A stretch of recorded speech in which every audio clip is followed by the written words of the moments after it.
So I am pleased to present to the Benton County Public Health Bargaining Unit the award for Outstanding Local Bargaining Unit Leadership for 2020.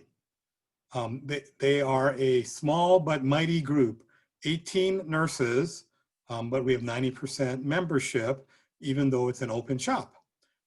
And in our last contract in 2017, we agreed to a pay-for-performance system that was not great, but we organized a campaign to make some changes in that system, because what happened is the county originally had a 4-year plan for that pay-for-performance system.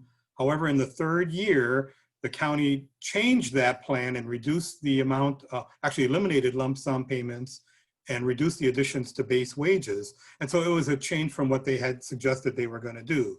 So our 4 leaders there, Angela Edwards and Robin Baker, who are our co-chairs, and Cindy D'Angelo and Nikki Kelly, organized the rest of the bargaining unit. So because the employer came back with this change like weeks before the payroll changes, the pay changes were supposed to happen. And so people have been working all year on their goals, and then we're told they're not going to get what was promised to them. So we got the nurses together, 12 of them, 12 of the 18 showed up for a membership meeting. So 2/3 of the bargaining unit showed up.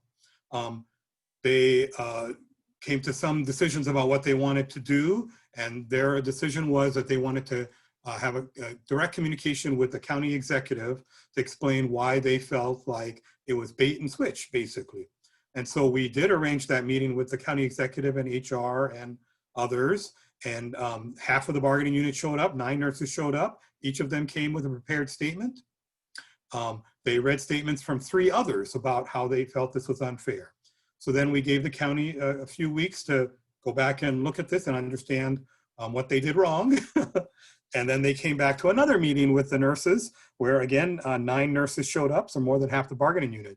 And so this has clearly had an impression on the employer, because the nurses were unified on this issue.